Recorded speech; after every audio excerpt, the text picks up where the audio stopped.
Hello, c'est encore des formations pratiques et certifiantes.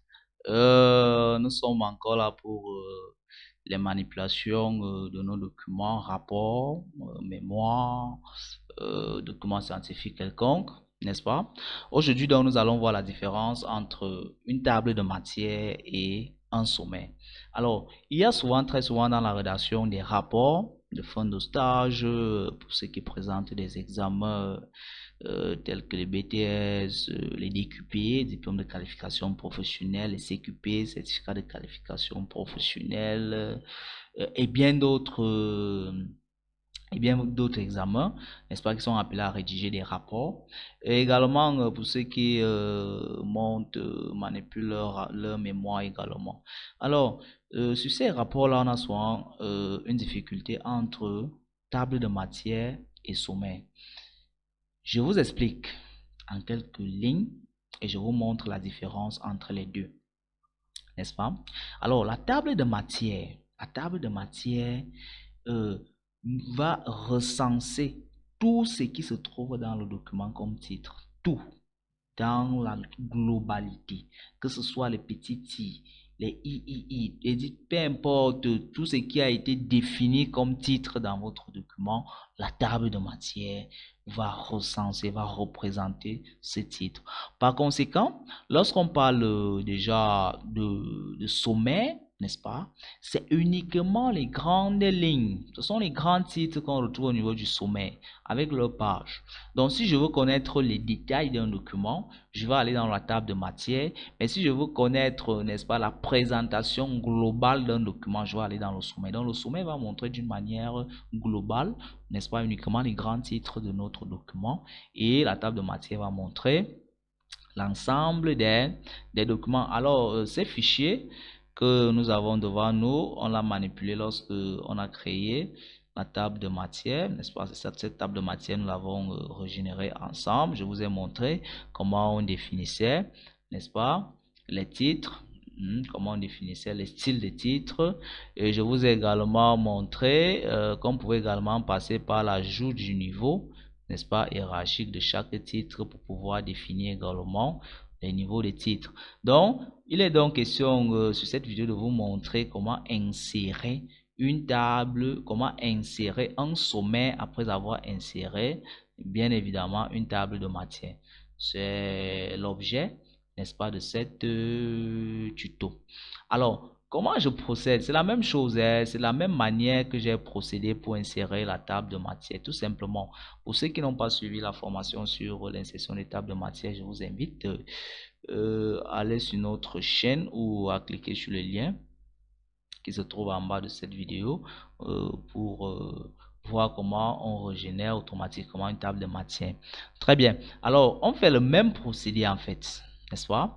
On a défini les niveaux de titres, on a déjà notre document a été mis en forme comme cela nous plaît ou bien en fonction des exigences pédagogiques.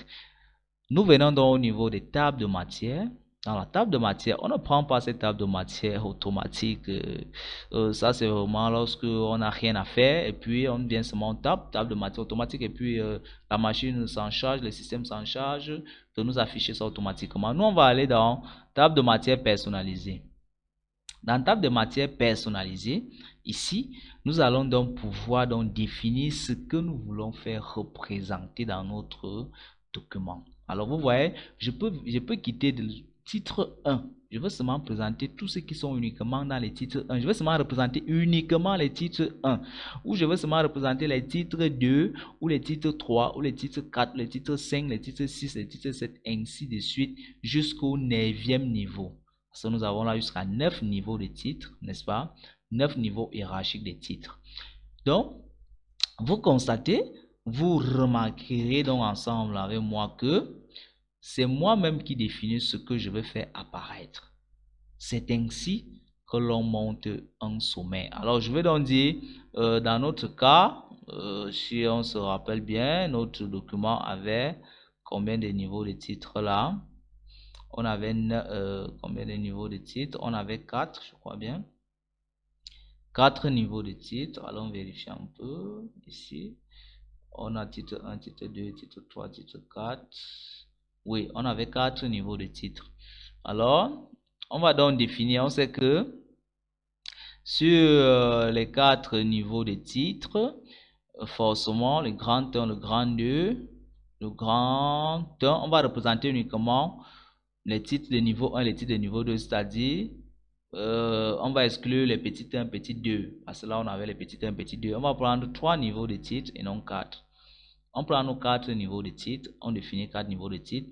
Caractère de suite, si on veut changer le caractère de suite, on peut prendre également changer les caractères de suite ici, c'est-à-dire les points là sont les caractères de suite. Je peux prendre celui-ci, je peux prendre ce modèle, comme je peux prendre un autre modèle en fonction de ce que je veux. On va prendre celui qui est différent de notre. Très bien. Une fois que c'est fait, on valide. Alors, qu'est-ce qui se passe? Word identifie qu'il existe déjà une table de matière. Alors, il ne décide pas de lui-même de dire, je remplace cette table de matière par l'autre que tu es en train de vouloir afficher. Non, qu'est-ce qu'il me dit? Il me dit, voulez-vous remplacer cette table de matière? Dans mon cas, c'est non. Pourquoi? Parce que j'ai une table de matière et là, je suis tout simplement en train de créer un sommaire. Alors, je vais lui dire, je ne veux pas remplacer ma table de matière, mais je veux plutôt insérer une autre. Je dis donc non. Et automatiquement donc, qu'est-ce que Word fait? Il vient donc là, il m'insère donc le sommaire. Vous voyez que si j'ai introduction générale, grand 1, grand A, grand B, grand 2, grand A, grand B, grand C et conclusion. Là, c'est le sommaire. Par contre, lorsque je viens au niveau de la table de matière, ça sera complètement la différence, je vois. Introduction générale, grand 1, grand A, petit 1, petit 2, petit 3, grand B, petit 1, petit 2, grand. Donc, vous voyez que la table de matière est plus détaillé. Par contre, le sommaire est global. Donc, le sommaire montre juste les grands titres. Donc, voilà donc. Maintenant, vous connaissez la différence qui existe entre une table de matière et un sommaire. Vous connaissez également comment j'insère une table de matière et comment j'insère un sommaire automatiquement. L'avantage que nous avons avec l'insertion automatique, c'est qu'on peut mettre à jour, n'est-ce pas?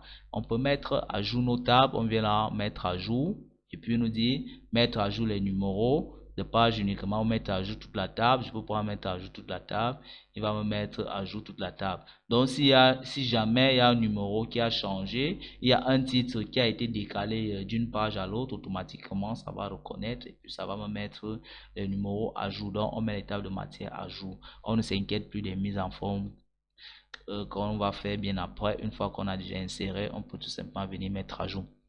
Et voilà, voilà donc ce que je tenais à vous montrer aujourd'hui, la différence entre une table de matière et un sommaire. Vous savez maintenant comment les manipuler. Alors si cette vidéo vous a plu, n'hésitez pas à vous abonner sur notre page, sur notre chaîne en activant la cloche de notification. Également à laisser un petit commentaire, ça nous encourage en fonction de les impressions que vous avez eues.